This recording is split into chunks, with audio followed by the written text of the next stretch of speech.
Good evening. Welcome to the University of Maine at Presque Isle. I'm Linda. No, I'm the president. It goes by the name of Linda Schott. I'm very pleased to welcome you here tonight for another of our distinguished lecturer events. Many of you have been here for other events. You know, we've had a wide variety of speakers ranging from astronauts and journalists to scholars and other types of adventurers going all the way back to 1999.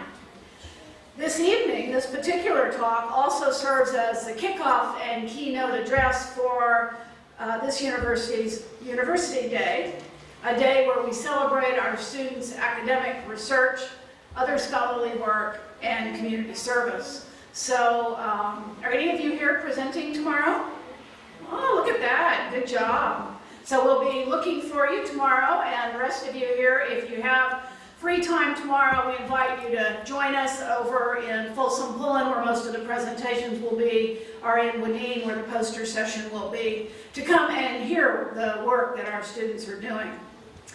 Before we get started with the introduction, I'd like to take a moment to recognize members of the Distinguished Lecture Series Committee and the University Day Committee. So if those of you who belong to those committees will please stand. Some of them may not have gotten over here yet. Dr. Ray Rice, Tomas Herzog, Vanessa Papnode, Chen Seng Wang, Mary Lawrence. You're standing back. There's Mary back there. Vanessa Pearson and Gayla Shaw, Rachel Rice. There's Rachel. Thank you all for your work to make this distinguished lecture series possible. Also, from the University Day Committee, I think Dr. Jason Johnston will be joining us. Bill Breton, Darylyn Cody, Carolyn Dorsey, Scott Dobrin, Dick Harrison, I know Dick's here. Mary Lawrence again, Nicole Light, Jackie Lohman, she'll be joining us. Keith Medore, Vanessa Pearson again, Rachel Rice, and Chris Rowland. I have to confess, the reason that some people are just now walking in, like Dr. Rice and Rachel Hanna, is because we went to dinner with our speaker before this, and we went to Suppresso. Many of you know Suppresso. We didn't realize they were having their 6-course Titanic dinner tonight. So it was wonderful, but it was lengthy, and we're all quite full now. Okay. So the theme of this year's University Day is Engaging Minds for Student Success. And we're very pleased to have with us tonight a speaker whose work ties in so closely with that theme. Noah Hutton is a documentary filmmaker who has been engaging minds with his film products for many years, although, as you'll see, he's very young, so it couldn't have been that many years. One of his most ambitious projects that he's going to talk about tonight focuses on the human brain and an amazing quest that's underway right now by neuroscientists to further understand the brain. This 14-year documentary film in the making, Blue Brain, focuses on the work that neuroscientists are doing through the Blue Brain Project to reverse engineer the human brain. And I'm going to let you wonder what that means, because then he's going to explain it to you.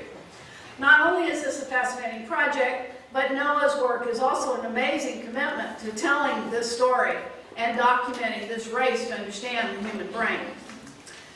Before I let him take the stage, let me tell you a little bit more about Noah himself. He's based in New York City, where he works through his production house, Couple 3 Films. He's created films on topics ranging from the oil boom in North Dakota. Were any of you here for the speaker last fall who talked about the oil boom in North Dakota? Daryl Dorgan. So we'll be hearing more about, well, no, we won't hear about that tonight, I guess, unless you make a few comments. But he's done a film on that, and he's working on another film on that phenomenon there in North Dakota. He did a concert documentary about jazz drummer Dave King, and another on leukemia and bone marrow donation. So in spite of the fact that he told me he's just turning 27, he's directed a series of films, including 30 short films about the human mind for Scientific American. He also curated an international gallery show in conjunction with the 2013 Human Brain Mapping Conference, and was a featured speaker at the Association of Neuroaesthetics Symposium. And he has a website called The Beautiful Brain. Finally, for those of you who are movie buffs and fans of films like Q&A and Terms of Endearment, you'll be pleased to know that Noah is the son of actors Timothy Hutton and Deborah Winger. In fact, he was telling us at dinner tonight that he really grew up on a film set and was actually never even in school until 5th grade because he was homeschooled and traveling around and had tutors and such. But kind of against his will, it seemed, grew into a filmmaker. It was just it permeated his early existence, and he finally kind of admitted that and moved in that direction. Okay, so again, welcome to this part of the Distinguished Lecture Series. We hope we'll see you tomorrow. But please join me right now in welcoming Noah Hutton for his talk, Engaging Minds, the Blue Brain Project, and the Race to Understand the Human Brain.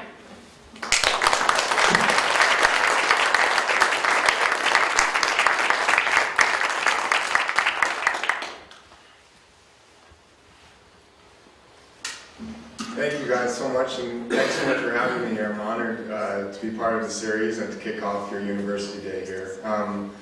I am excited to talk to you tonight about this project, and I want to plant in your minds early on that I'm looking forward to a question and answer session afterwards, after we view some clips and I talk a little bit. So please, as I go, think of any questions you'd like to ask at the end, and I'll make sure to leave some time for that, because this is a complex topic, and I'm just following it as I go too. So I want to speak on two levels tonight. One is my personal journey with this project, and the other is what's going on a more global scientific level with this quest to understand the human brain. And my personal story as a filmmaker has sort of intersected with that through this project. So just to begin with some context of what is going on out there, that'll be fine. The study of the brain, neuroscience, is a relatively young field compared to some other scientific disciplines, study of the universe, astronomy. We've only really been looking inside the brain since late 19th century, when the first neurons were stained, and through the 20th century, progress has been made, but it's still a very mysterious organ, as I'm sure everyone here realizes, because we just simply don't know about some of the major diseases that plague people.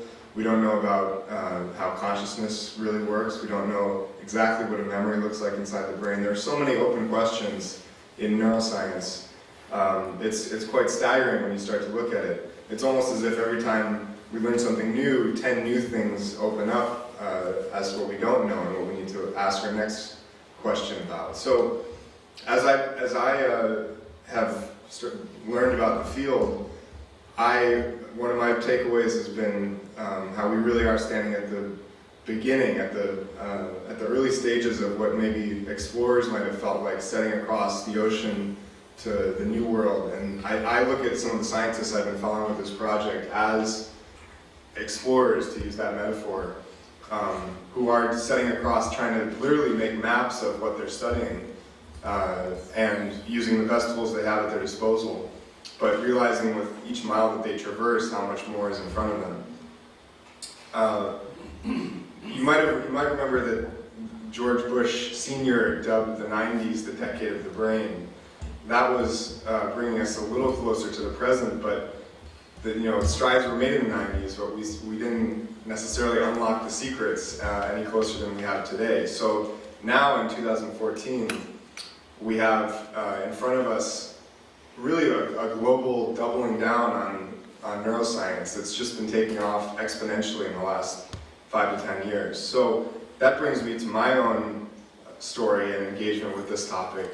I wasn't really a math or science student at all. I grew up in this film family, and I was an art history major to begin with at college, and I had no interest in science really. I was really bad at math, and I was pretty bad at biology too. I didn't really have any, ability in that direction. And I thought maybe I would be a filmmaker, and art history, it was interesting to me, but I started to read some books and just hear some things from people, friends of mine who were interested in science, about neuroscience specifically. And it interested me because of the fact that, coming from an artistic background, it is the study of the very seat of creativity, of first-person subjective experience. Neuroscience is beginning to ask questions that no other scientific discipline really can ask about creativity and art and first-person subjectivity. So I sort of started to become interested in it just from that point of view, of the fact that it's a scientific discipline that actually promises to step across traditional boundaries. It wasn't until I took an introductory course in college just sort of on a whim, and I was hooked, really.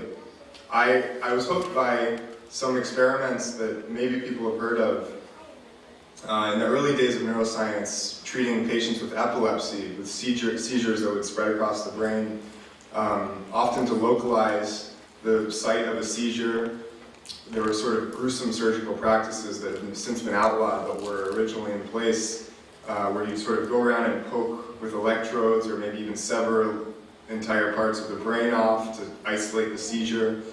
But in poking around with electrodes, with a fine needle and stimulating certain cells, often patients would report all of a sudden an overwhelming sense of smell would come over them, or a memory would be triggered just from poking around this tissue. So reading about these experiments, and then reading about specifically an experiment dealing with people having religious experiences,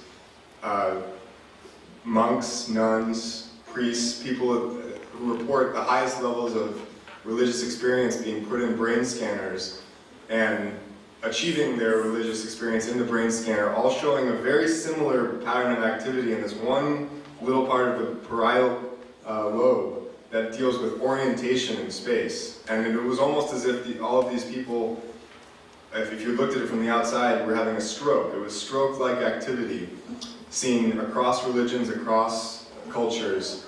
And I was struck by experiments like these. If you could really start to map experiences, not to reduce them, but just to add another element of explanation into the midst of first-person explanation, I was struck by this new field that could ask new questions, that could begin to map human experience onto cells. So I majored in neuroscience then, along with art history in college, and I was finishing up college, and I kind of decided I wanted to be a filmmaker, and I had gone and made my first film in North Dakota, and I was going to festivals, and I was figuring out what I wanted to set out on next. And I saw a TED Talk just in my dorm room with the head of the Blue Brain Project, Henry Markram, and this was in 2009. Now, he caused a major stir in 2009 with this talk because he announced that he wanted to simulate an entire human brain on supercomputers in 10 years.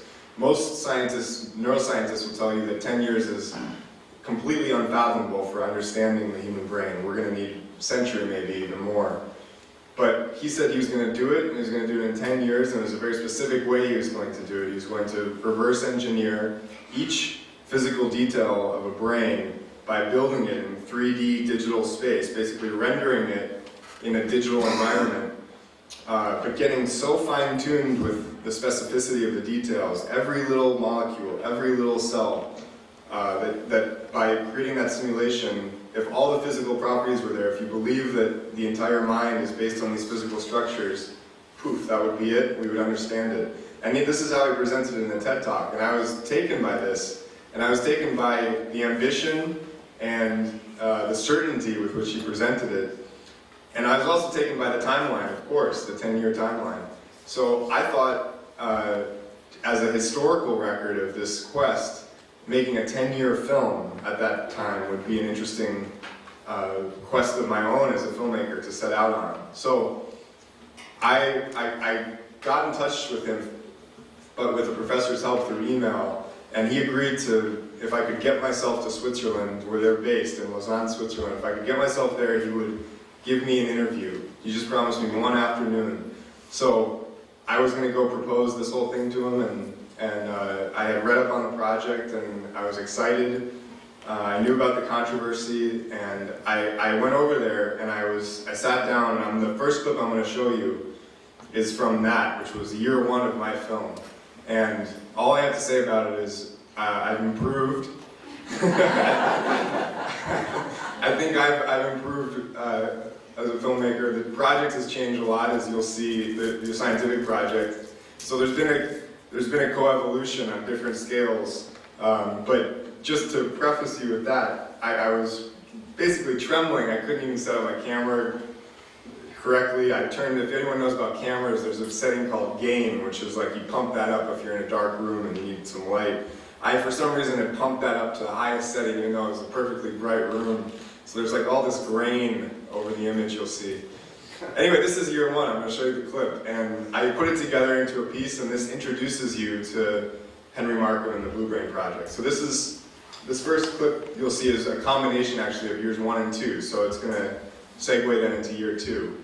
And I won't say I was any less nervous year 2, but I was getting a little better.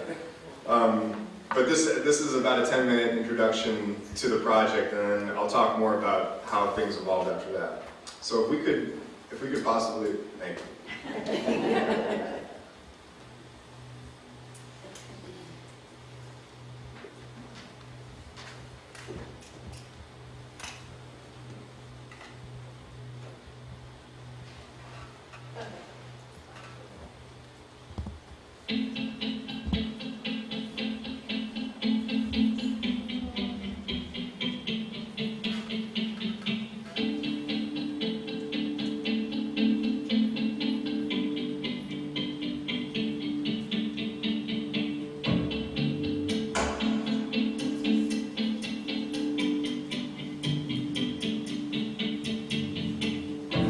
This is the beginning of Henry Markham's lab.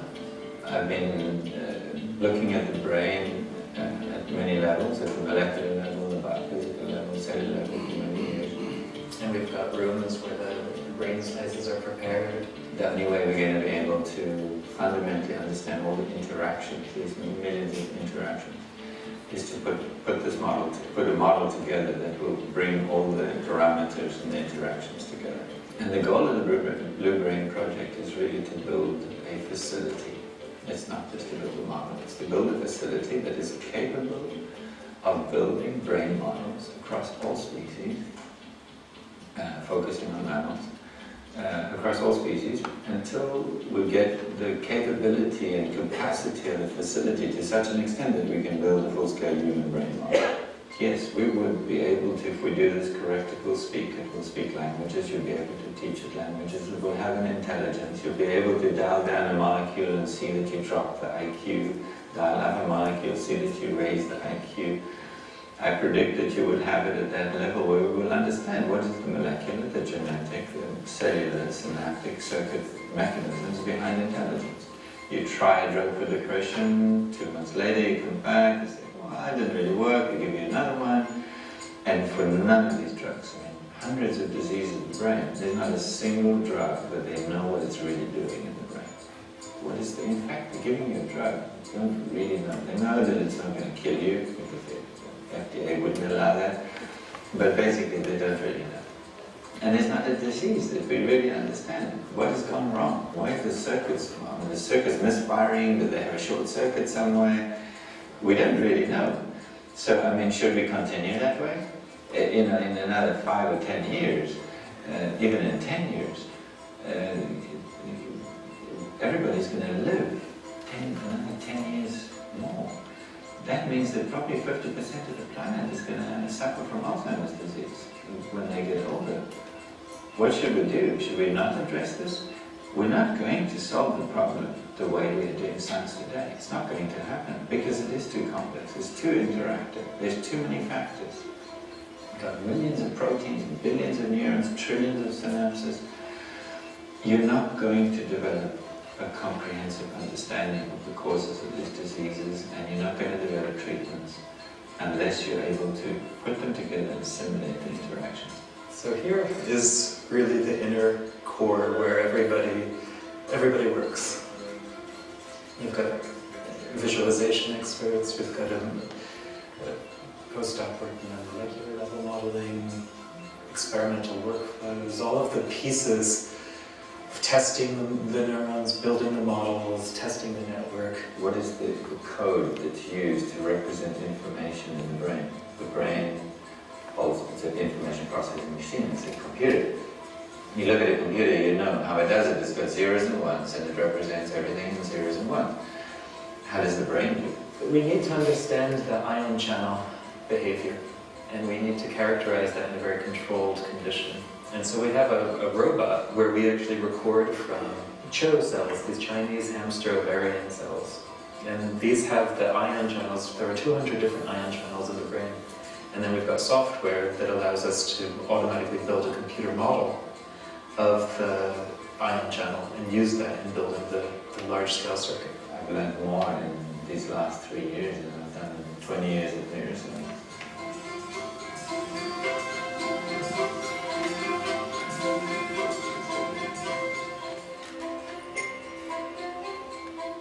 So And- what keeps you going? Well, I want to see this built in 10 years, as I said. It's going to be built. I think that this is it will be a very, very important step for science, I think. And I believe that we will understand the brain before we finish building it.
On the one hand, we have people say, you can't do this is impossible. The brain has so many billions or hundreds of billions of neurons and synapses, you can't measure all of them, which is completely true. Therefore, you just can't do it. Or they will say, you know, there's a mysterious life spirit there, where you can't actually have a real brain, you're just having something mechanics. So you get those objections. And then you have the completely opposite objection, which is sort of saying, you're trying to build a golem or Frankenstein. Now, we're not doing that, partly because we have not the least interest in doing so, partly we wouldn't know how. And no one knows how, and no one is going to know how at any time in the future. But we do know how to build some things which are very, very real. And the models we're building in Blue Brain are a realistic model of the cortical column. And it gives you all kinds of cool new insights, and that's our signal. That's Henry. I'm into this to understand the brain, that's it. Not my grandchildren to understand the brain. I'm in my lifetime, and as soon as possible. because the brain is not big enough. Henry decided to do it now in less time of sleep. 3-month-old girl called Olivia. This is the real thing, yeah. That's the truth. That's the real.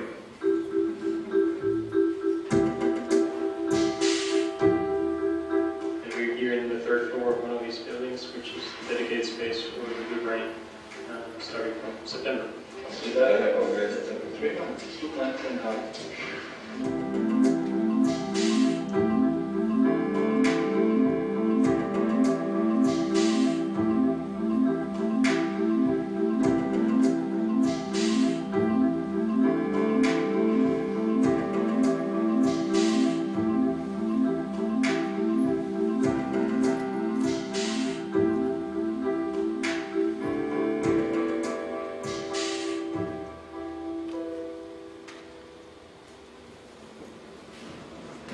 Okay, so that was a combination of years 1 and 2.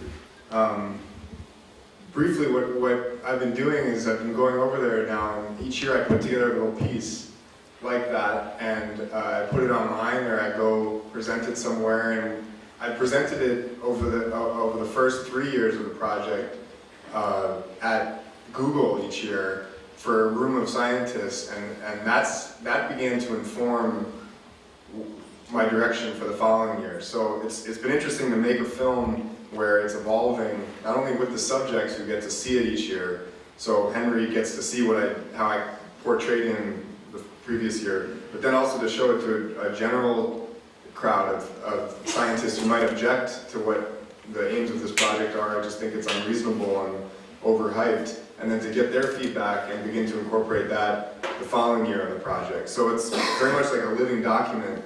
And I'll set up the next clip, which is in year 3, I realized I'm basically, if I continue going like this, I'm just going to be making promo videos for this project. I need to get outside of this project.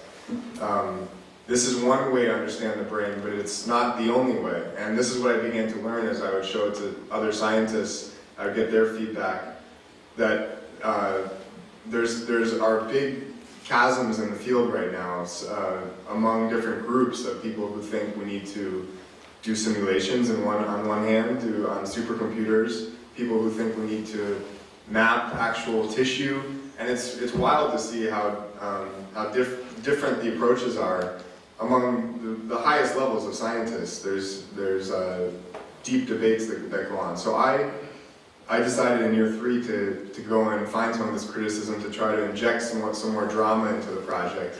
And I'm going to show you now a clip where I went to talk to pretty much a competing group led by one scientist at MIT that's taking a very different approach. And then I got them sort of debating each other a little bit. So let me show you that.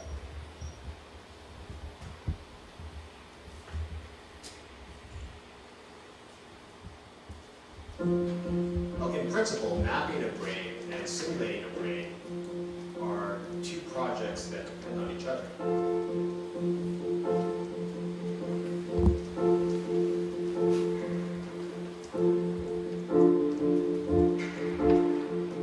So what do? We do something that not what you would normally think about, I guess. Essentially, it works like a really old movie reel, I guess. We have beautiful, precise slices of the brain, and we can image every single slice, and from that we can see what its 3-dimensional structure is.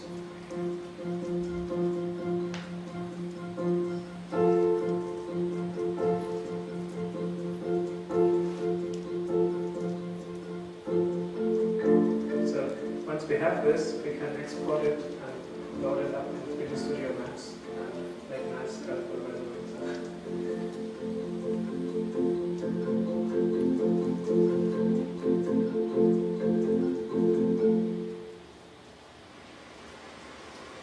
The map of the brain's connections should be data that's input into a simulation of the brain's neural network. How else could you possibly hope to succeed? So the first critique I would make of Blue Brain is that it's not realistic. It claims to be a realistic simulation of the brain, but it lacks a crucial piece of data, how neurons are really connected in the brain.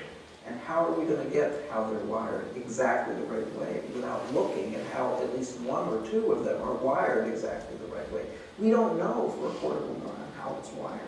We just don't know. I don't see any other way around looking. This is not going to be achieved by simulations which emulates the brain on a computer. Blue brain contains neurons that are realistic in their biophysics, their electrical properties and so on and so forth. But in the connections between neurons, it's highly unrealistic. So until the connectome yields a lot of data, I would say that brain simulation is a waste of time. It's premature.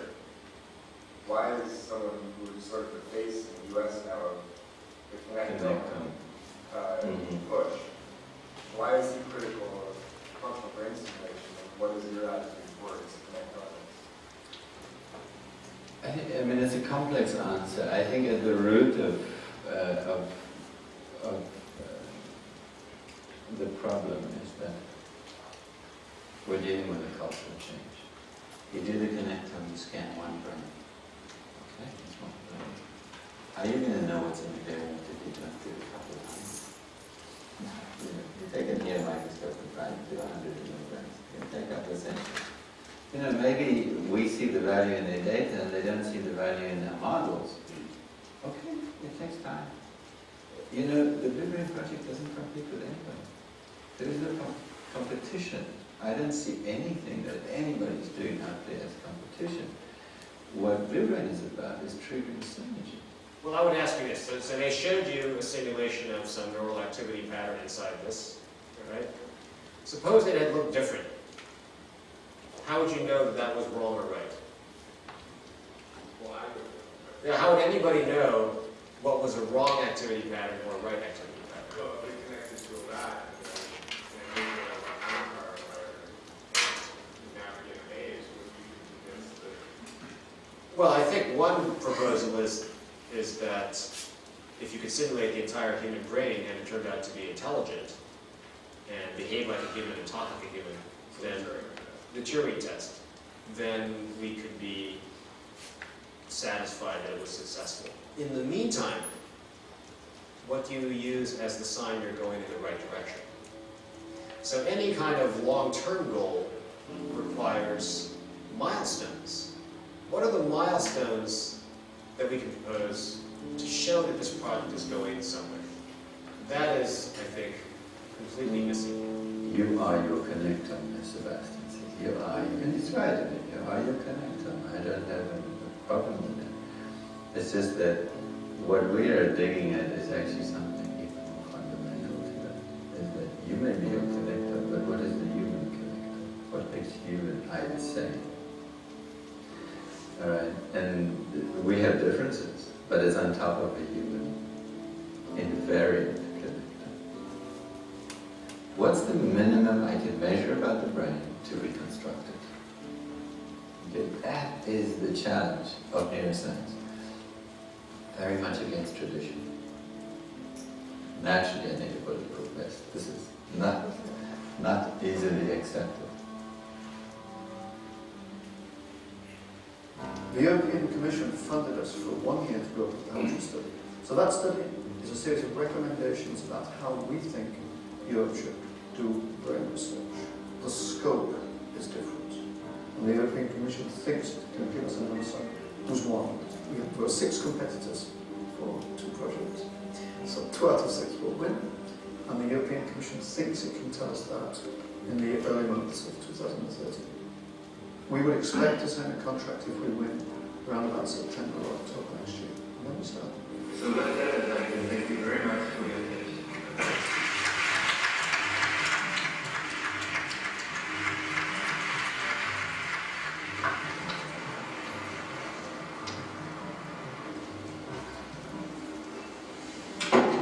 That's what's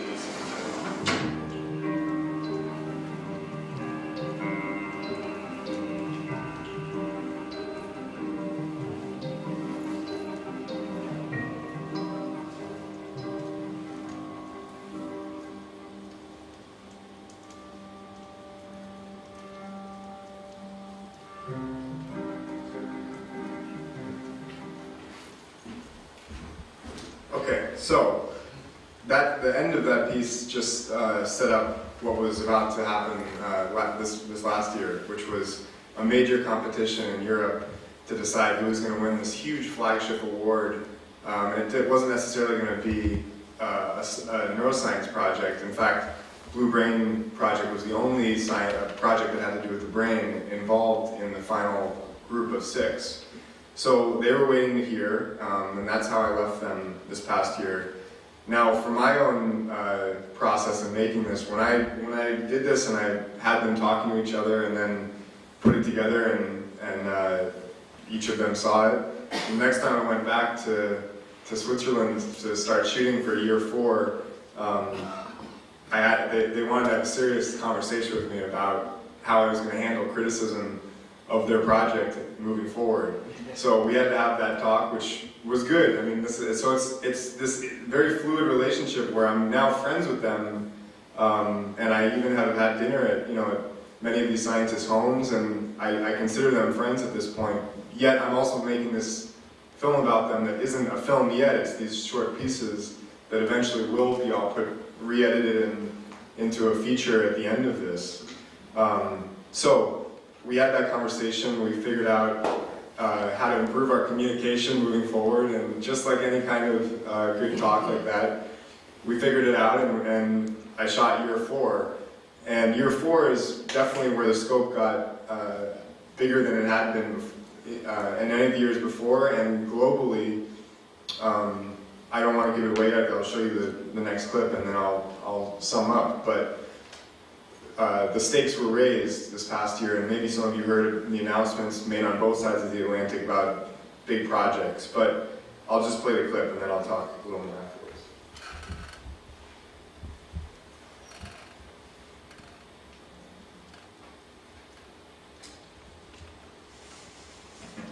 And excuse there's a little bit of a duplication of the previous here in the beginning.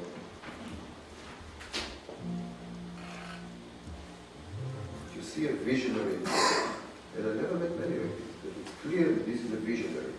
Could completely fail, could be complete nonsense, could be megalomaniac without foundation. So this I could not judge at any point. I was surprised, and I looked at it reluctantly. What is this courage to think so big before you start and you are so small? It took me 10 years to understand. But then I realized there is a very good chance with him, especially with him. The combination of a ground on earth and the mind in the sky to do the change. And here we are. This gives the first glimpse of what is happening in your brain when there's a stimulation. It's the first view. Now, when you look at that the first time, you think, my God, how is reality coming out of that? And I hope that you at least partly convinced that it is not impossible to build the brain. And we can do it over 10 years. And if we do succeed, we will send to TED in 10 years a hologram to talk to you. Thank you. I believe that we will understand the brain before we finish building it. I'm into this to understand the brain, that's it. Not my grandchildren to understand the brain. In my lifetime, as soon as possible. The European Commission funded us for 1 year to build the poetry study. We had to go 6 competitors for 2 projects. So 2 out of 6 will win. And the European Commission thinks it can tell us that in the early months of 2013.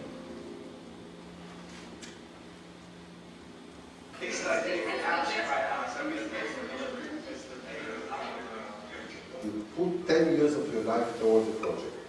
You believe in Henry Markov that can lead it, and he can. He proved that he can lead big events. And suddenly there are these critical moments where 6 finalists are waiting for the billion. But it's not the billion, waiting for the dream to be fulfilled in a sense.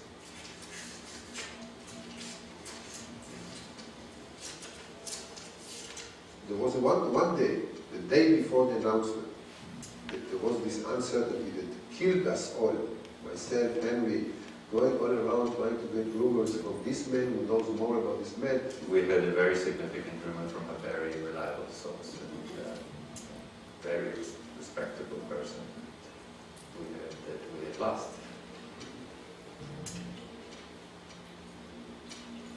We are announcing our biggest research cash award ever. And it is talking about 1 billion euros. Somebody has got, but this was almost official from significant people who said we know for sure that it's not going to be you. 23 proposals, and then a short list of 6, and now 2 winners. This is a collapse of a dream. I mean, a collapse of a whole group of people that worked so much together. We complain to somebody, and they said, "What are you complaining about? You already won." This is one winner. The other winner is the Human Brain Project. So that's great.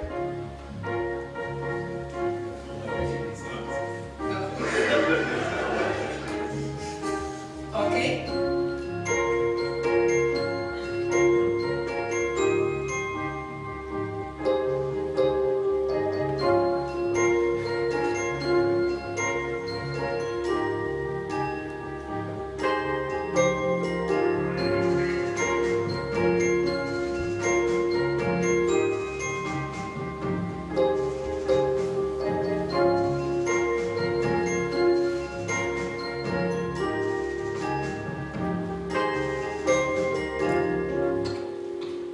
So it was fun. Then it was frightening. Now it's serious. It is a great personal privilege and a high honor to introduce our scientist-in-chief, the President of the United States, Barack Obama. Dr. Collins helped lead that genome effort. That's why we thought it was appropriate to have him here to announce the next great American project, and that's what we're calling the Brain Initiative. I have no evidence for this, but my belief is that the Obama program was probably in some way influenced by the fact that Europe had suddenly created this major program in brain science. We can't afford to miss these opportunities while the rest of the world races ahead. You know, as humans, we can identify galaxies light years away. We can study particles smaller than an atom, but we still haven't unlocked the mystery of the 3 pounds of matter that sits between our ears. So that's great. So what that leaves are 2 really important questions. What's this going to be, and where's the money going to come from, which was pretty much the 2 questions we started with. But now at least one of those 2 questions I had some sort of a role in. We need a bridge between the microscopic and the macroscopic. We need to produce real-time pictures of complex neural circuits. And that's probably the biggest difference from the Human Brain Project, is the belief that a single attack is what's really needed to make progress is a single problem of simulation. Is that within this group, the sense is that that problem requires multiple levels, that there are multiple components where we are still a factor of 10 or 100 from where we need to be to really solve the problem. And I think maybe at some subconscious level, the NIH working group was able to say, you know, the Allen Institute, the Human Brain Project, those 2 guys in some ways almost seem like they're more in competition to me, because they're looking at some of the very same regions and some of the very same specific sort of examples of problems.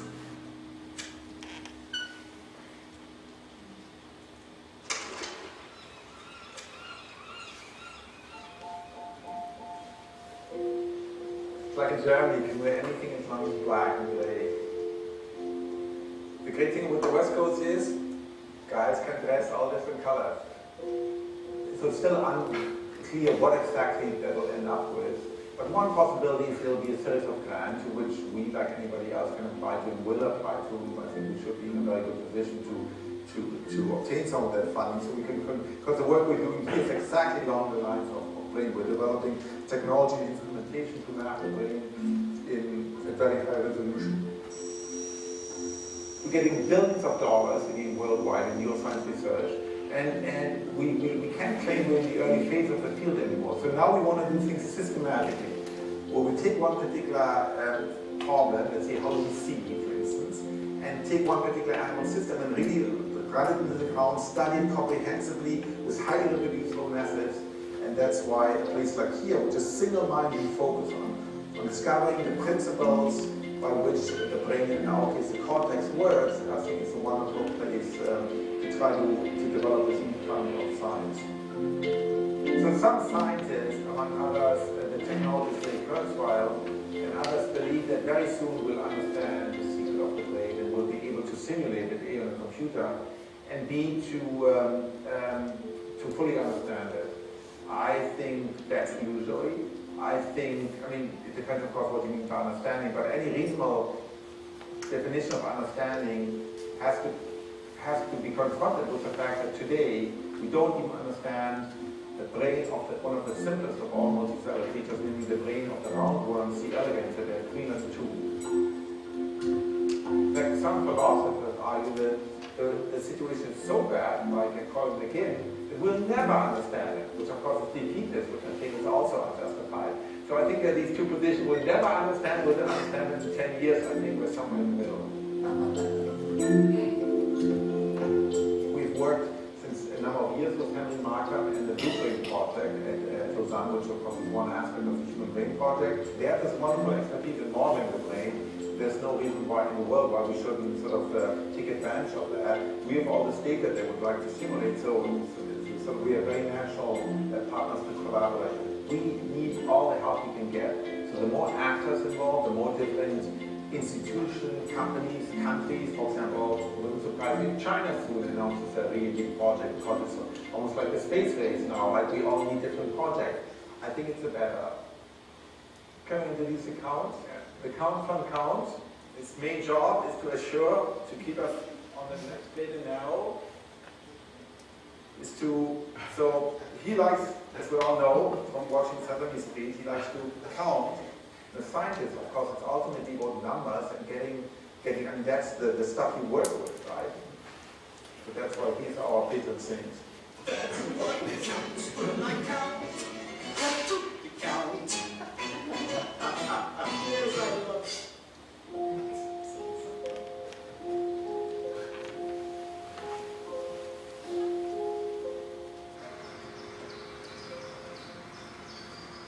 You tend to go on, especially if you are not romantic as a scientist. You are a very practical person. You want to do things, you want to understand something, you work from the intellect. But somebody should tell us all, feel. It's a unique moment. And suddenly people feel, I forgot it, I was not connected with it. I had a feeling that I should say it because I felt that we are starting to get into what we know to do, discuss details. Suddenly I see all in the world, not only Europe, but Obama decided after Europe, after Biden, and with the other institutes. So it's a very particular moment in life, and I want you to feel like I feel, that I'm in the middle of the start of a historical moment, of 10 years from the day people look back at this, will judge it, will be amazed by this, that humans decided to understand their own brain. It's fantastic, we are romantic, wonderful. It's a historical moment.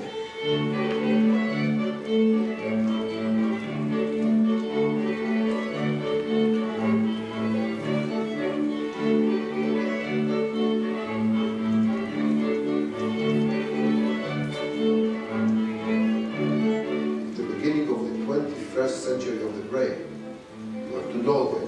So friends and colleagues of the Human Brain Project, I know this has been a long journey. It's actually been 4 years to get us to this point. So we finally have reached this point. The antagonism is mostly to this blue brain simulation idea, and the human brain has other topics that I think most people will agree on. The other problem was, and the big thing, you have to do it in a large scale. It's not going to work otherwise. So this is a stake, because we have to prove that it is indeed worthwhile to do. We did not yet. We just started a few days ago.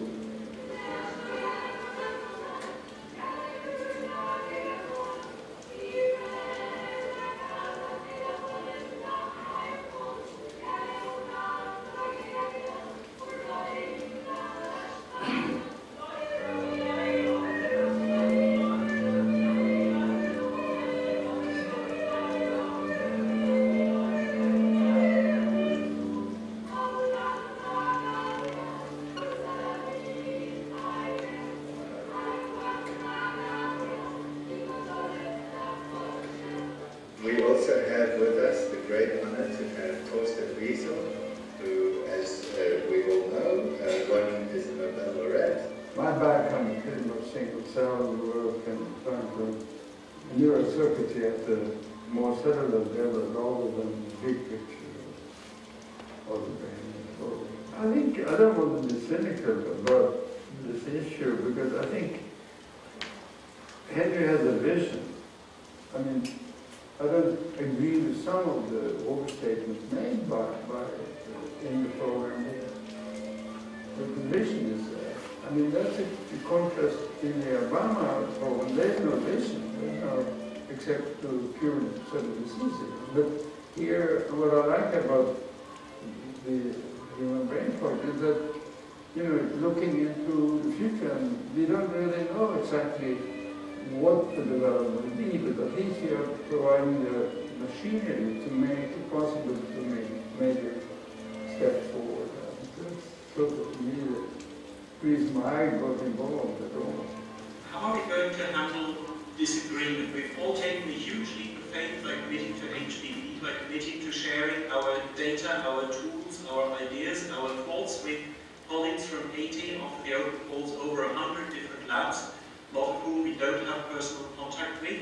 A lot of interaction is going to go via online tools, discussion platforms, meetings platforms, which are in other fields known to bring out the worst in people's communication skills.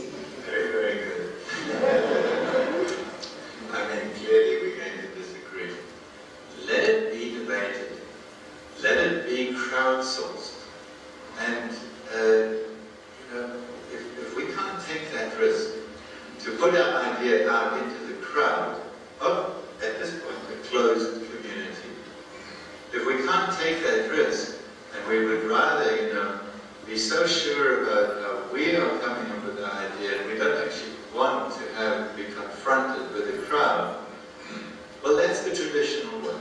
You really think we can understand the brain if we all just keep, you know, adding another Nature paper? It's not going to happen. You know, robotics and cognition, it's not my field, but I have to start to work with it. It's beautiful, but it's also frightening because you need to change. Do you feel like, looking back on 2009 when we were talking about food brains before this major funding came in, do you feel like your public selling of the project can shift a little bit now? Like you don't have to talk about it the same way publicly that you did back then now? Well, I have to. I mean, I'm learning hard lessons. You know, in the beginning, you have to say things in a general way. That's how people take it. We have to get more explicit and explain it. Good afternoon. Welcome to this press conference for the launch of the Human Brain Project. We're going to be sitting and going through very detailed responsibility mapping, where everybody will know exactly what are they going to be delivering in the next 6 months, 12 months, 18 months, and 30 months. How will this interact with many of the other brain mapping projects, for example, the Allen Brain Map, and so on and so forth? Is there integration or is this duplication? In fact, we have a formal collaboration with the Allen Institute to integrate the data that they generate. The data that the Obama Brain Project does generate will also be integrated. So we're integrating data, and most of the world is generating data. And what's been missing is the tools and the software to integrate the data into a unifying view. And that's actually the unique mission of the Human Brain Project, and it's absolutely not a duplication in any way. And of course, none of this will be easy. If it was, we'd already know everything there was about how the brain works, and presumably my life would be simpler here. It could explain all kinds of things that go on in Washington. We could prescribe something. How much we don't know. We don't know whether we know 1% of what there is to know or 10% of what there is to know. Maybe by the time you know 10%, you really can guess the other 90%. There's no reason not to do these two things in parallel. In fact, they will probably help each other out. because they will probably help tell each other where things are still missing. So I kind of like it. To me, it's the ideal competition. It's in a sense a competition of ideas. But at the end, both ideas will be fully developed, and both ideas will be part of the solution.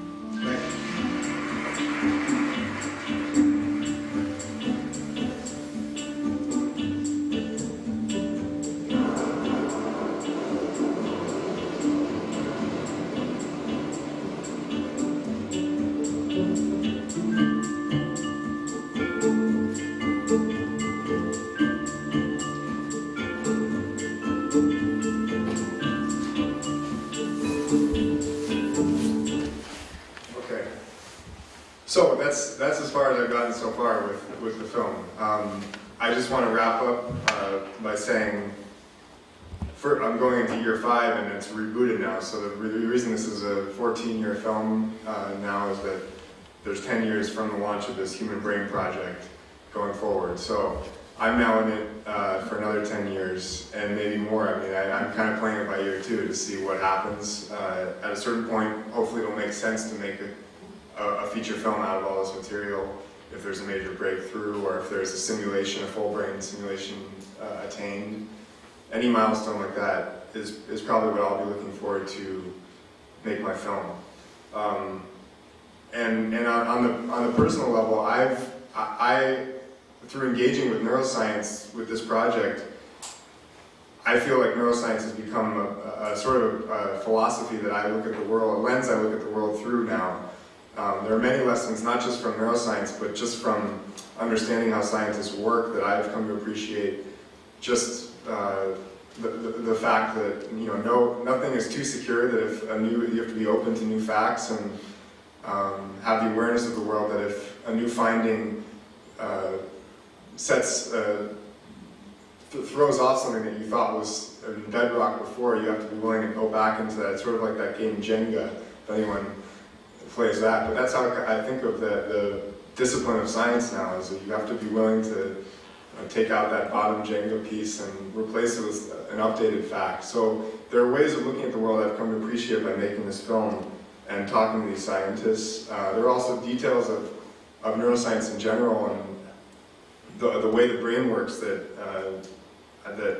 are powerful for me in the work I do. Just this idea of shared biology beneath the details, the personality that makes us all unique and the way we learn and grow up. But the fact that we do have this shared biology beneath that, that these scientists are trying to unlock.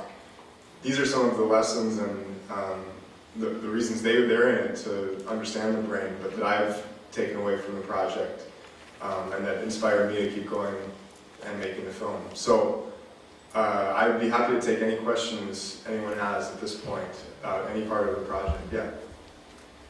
Could you explain more or better what the reverse engineering is about? So the idea of reverse engineering the brain is like any kind of model, building a model of something. If you understand how an engine works or any kind of physical system, a common approach would be to just build a model of it. If you can get the model right, then you can say you've understood it. In the brain, it's much more complicated because it's not clear. People have thought the brain is a computer, and then many people don't like to look at it that way. It's more of an analog system, and it's actually probably a combination of both. Neurons fire or they don't fire, so there's a sort of on or off thing going on in the brain, but then across many neurons over large parts of the brain, it's actually gradients of firing neurons or neurons that aren't firing that code for very complex thoughts. So it's probably not such a computer binary system. So to reverse engineer the brain, it's not about building software that is just more and more intelligent, like Google is doing, which is like feeding more and more data into the computer. This is actually about, in a 3D environment, using computers, using digital systems, but actually modeling every little physical detail of neurons and of cells as if you were doing computer-generated graphics for a movie. So you're actually doing like a computer-generated brain that has all the physical dynamics right. So you take experiments of real tissue and you input those into your simulation and you test your simulation. If the simulation when you do the same experiment, you inject something into the cell and it behaves the same way that the real cell would in the real world in tissue, then you can start to say that the dynamics are matching and that your model, your reverse engineered model of the brain is emulating a physical brain. And then you just keep scaling that up, so you connect the neurons together and you build whole regions, and you're always checking to see, is that region behaving like the same region in a mouse brain would? And the belief is that if they keep doing that, they can move to a primate brain and then eventually to a human brain. And as you can see, there's a lot of ideas about what might happen then. Would it be conscious? Would it speak? Could he send the hologram back to Ted to give the same talk? So this is where people start to get critical of it, though, because there's a lot of, no one really knows what's going to happen. There's no clear, it hasn't been done in any way that has proved that this will work yet. Just on a basic level it's been done. You can see that some dynamics match up. But I don't know if that helps at all. Does that clear up at all? It's a little bit clearer.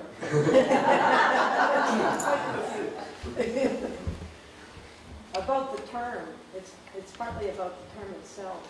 Reverse engineering? Right. So you build something by engineering it, right?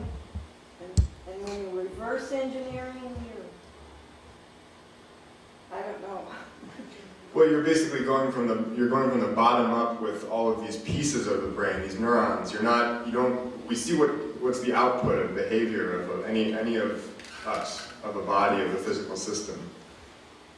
But you need to engineer that behavior, you would have to reverse engineer the system that, if you believe that the mind is all in the physical system, that produces that behavior. So that's what it's about, taking the constituent parts of a nervous system, neurons, at some point all the other types of cells that are in a brain, there are other types too besides neurons, would have to be included and wired up correctly to produce a behavior.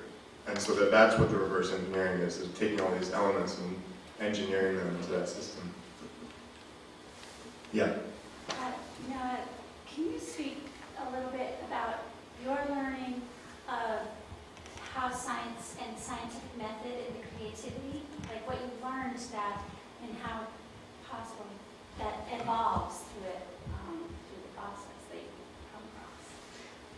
Absolutely, it's a good question about scientific method and relating to creativity. You would come at it thinking that they could be diametrically opposed, that creativity is a much more intuitive process and scientific method is this Occam's razor, sort of like we need to be completely objective and sideline intuition. But actually, I guess my main takeaway has been that where arts and science meet and where there is the overlap with creativity and the scientific method is in this zone of intuition, and there's so much mystery in science actually. So there's what I was saying before about, and what in this last clip, in the US leader, Corey Barton says about we don't know what we don't know yet.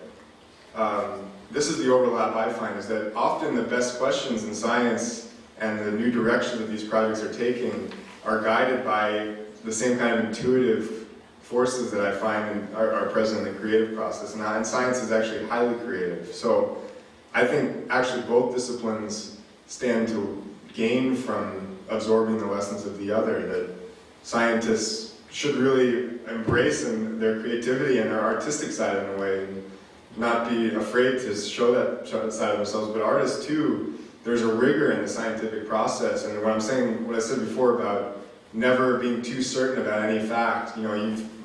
Facts are more bedrock than others, but always being ready to question, to go back.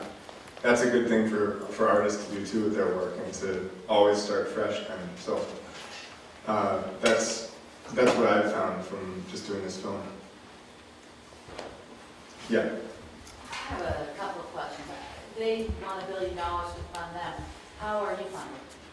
I'm funded by directing commercials. I have to do I do all this other work to pay, but I pay for this film myself. I do a lot of Febreze commercials recently. But it's important for me to remain independent. is because I started to feel, especially in the beginning, like I was being sucked into kind of doing promo, just regurgitating how they frame their project, which they rightly do because they need to get funding. But I need to remain independent, and that's why I started to talk to other people and critics. And because I'm funding it, I also have the flexibility to take it wherever I want. And eventually I need to get some more funding and institutional support. But I need to retain independence. Is it just you, or do you have, On this project, it's just me so far. This is just... the camera, the editing? Yes, everything you see I've done one-man show. Score, I saw that. And I do the music too, yeah. This is just all in-house. But eventually I would like to bring a crew with and scale up. As they scale their brain up, I hope to scale up my operation too. Yeah, back there. It seems to me that the United States and Switzerland collaboration talk about doing this together. But when I look at China, I think they've got probably more to lose than any other country with the percentage of their citizens who could have brain disease eventually. Is there anybody that's invited them to the card game? It just seems like the film clips are about Obama and Switzerland, but there seems to be a lot of players in this game. But I know they think they are collaborating, but is there anybody that really looks at the world collaboration on this? To China and to other regions? And any other countries that may be on the cutting edge? Yes, and the answer is that since I made this last year's edition, China has launched a project called, I think, Brainatome. Everyone's dubbing their project with a slightly related name, but slightly different. And then Japan had launched a project, and he mentioned it when at the end in this clip when he was speaking about the historical moment. So actually both of those countries have now launched big projects. The hope is that everyone would collaborate. You never know how that's going to pan out, but it looks like the US and the European project will be collaborating, and there have been signals sent across from both sides that will happen. So it will happen quicker, we'll understand disease quicker if people do get along and collaborate, but of course there's competition, and of course there's a lot of politics too because of where the money's coming from, and data, open data versus private data is another big issue here. Is like a lot of these projects want to hold on to their data, and a lot of them have an open philosophy of publishing everything. So everyone would need to get kind of aligned on those issues to collaborate. But you would hope to see more of that. Yeah. Are there some big projects on not human, other model systems or small brains to try to simulate that and understand that first? These are all, but there was hints about them, about other organisms that have some big projects. Yes, so the Human Brain Project and the Blue Brain Project is still working. All the simulations you see are actually of a rat brain. And they haven't gotten to a human yet. So they are trying to scale up, but they are starting at a rat. And then they're going to try to move to, I think, monkey and then a human. There would be people who would say, why would you even start that high? A rat brain is already very complex. Why wouldn't you start? And he says it, the German scientist says, we don't even understand the worm with 302 neurons. So there are other projects. I've actually filmed with another project called Open Worm that's trying to do a simulation of a worm brain and embodied in an organism. I have all this footage from them. I didn't include it in this year's piece, but I wanted to start to track them too, because maybe they'll be the ones who crack the worm brain and lead to a new trajectory in using their model. So I'm trying to keep my ears open and ears and eyes open and try to jump in with any project that I see that looks promising, because I don't know where it's going to go, and I'm trying to do it direct enough for Breeze commercials that I can follow a worm project. Yeah. So is it's about $1 trillion that's funding this primary group, and what's in Europe, and how much do you know has been devoted to the United States project, the brain, what's it called, the Brain Institute? The Brain Initiative in the US is it's pledged $100 million just for the first round, and it's going to be announced in June where that $100 million gets divided up between. It's thought that it's going to be kind of a combination of universities, private research institutions like Paul Allen's thing in Seattle, and also kind of troublingly so DARPA. So I don't really know. There's like this military component of the U.S. project too, which is about more advanced intelligences for battlefield technology, and that's not present in the European project. So that's another difference to be aware of. Do you? Sure. I was wondering, the Blue Brain project started not quite 5 years. So anyway, they're about halfway into that 10-year goal, right? The original timeline. They rebooted when this big funding was announced. They said 10 years. The funding was for this new human brain project. They were winning and they were all happy. So they rebooted? Yes, they rebooted. Kind of quietly. It's like, I was aware of it, because I'm like, okay, now I'm into my mid-30s, but yes. Since you come onto the scene and that initial effort, has there been any shared breakthroughs of any kind that can be shared with, the efforts prior to winning that, big prize? What happened in those 5 years? Anything? It's a great question, and the answer is that it was, if anything happened, it was proof of concept in a very technical way. They showed that one the fly-through simulation you keep seeing of this tangled web of neurons, that's one piece of a rat. It's called a cortical column. It's like 10,000 neurons. It's one unit of brain, basically. They proved that they could simulate that to a reasonably accurate degree, and that's basically what was the context for getting the grant for 10 years to go to a human brain. So there's a lot of faith in that, because it's a good question. This is what critics would say, is that,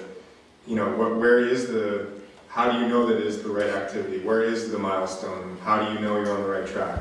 This is what he was saying. So people are still asking that question, and it's not clear what's going to happen. But there's no big finding that I would love to have something where I could show to audiences, look, here we're starting to understand the brain. But the best I can show so far are the visuals of this fly-through and stuff. There haven't been any findings that would impact anyone's daily life yet. Any other questions? What can you tell us about the visionary himself? What was his name? Markham? Henry Markham, yeah. What's his background before he got started with this project?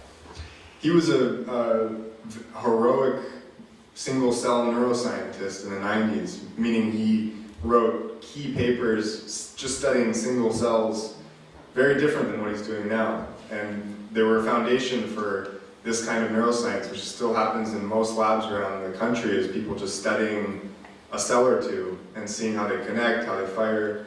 And he was a pioneer in it's called patch clamp recording, which is like just recording from one neuron at a time and then sticking a clamp on another one and seeing if they're connected. And he did things like this, and he was well regarded for it.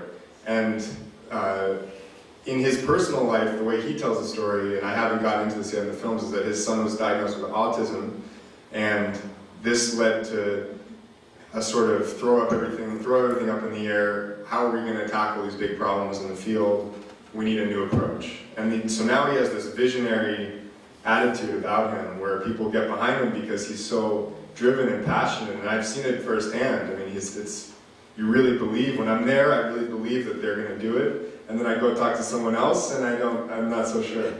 But there's a leadership style that he's brought to that, to get 130 labs together across Europe under his research program of brain simulation, reverse engineering, is kind of a staggering feat of leadership. And I think it's an interesting parallel to the Obama program, and the Obama program kind of mirrors Obama's leadership style, which is, this is now you're getting my opinion, but which is, an announcement that sounds great, and then we're going to kind of figure it out as we go. We're going to let everyone give their input, and we're going to kind of spread our resources to all of these smart people in the room, and hope that we kind of get there. And that's what looks like we're going to happen in the U.S. project, is we're going to have 100 million awarded, spread out. DARPA's going to get some, all these different institutions will get some. Maybe that will eventually lead to big breakthroughs. But it's in stark contrast to what is happening in Europe, which is this unified brain simulation. We're going to feed all this data into this centralized brain that's going to be built over a decade, and maybe it'll work and maybe it won't. Yeah. Do you have a projection of the year that we'll be able to simulate consciousness in humans? Well, Just thought I'd throw that out there. I tend to agree with Christoph Koch, who's the German scientist with the short shorts, who says it's somewhere between 10 years and never. Fair enough. Yeah. What prompted Obama to become involved? Well, the theory is that the announcement was made about a month after the European announcement was made. And remember, the European announcement was awarded to finalists, so it wasn't clear that a brain project was going to win that money. A brain project wins in Europe in February, the announcement is made. In April, Obama makes the announcement about a brain initiative. So who knows what would have happened if a brain project hadn't won that European award? Would there have been a US matching kind of program? I don't know, but there probably were stirrings, and then it's thought to sort of coalesce the announcement quicker. Yeah. And the space race idea is attractive, but I have a feeling it's not going to be as sexy as as the space race was, because anyway, I think it's going to take longer. Any other questions? Yeah, back there. Do you think your documentary is too much geared towards someone who knows a lot about neuroscience? Yes. I think it is. Do you think it could be helped by having some maybe small interviews with people about some of the details of what you're talking about?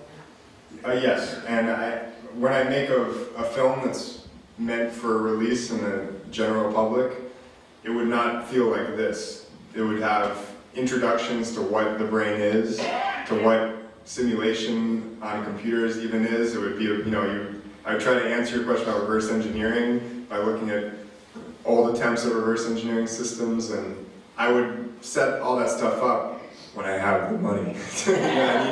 That requires like animation, and I need to go around and I'm basically doing the bare minimum I can right now to keep up with these projects. And then I take that footage and I treat it as my primary source, basically, and I cut together my primary source material that year. But by the end, when I make a film, I need that secondary source kind of material, which is what you're saying, which is like more of an introduction to these concepts, so that you can, when you get to these high-level people, you can make a little more sense of what the level they're operating at. I'm so glad you said you was going to do that. Oh, I better I'm glad. Great. Well, thank you all so much for sticking around and for coming out tonight. It was a pleasure to be here, and I'm honored again to have been invited. And thanks a lot.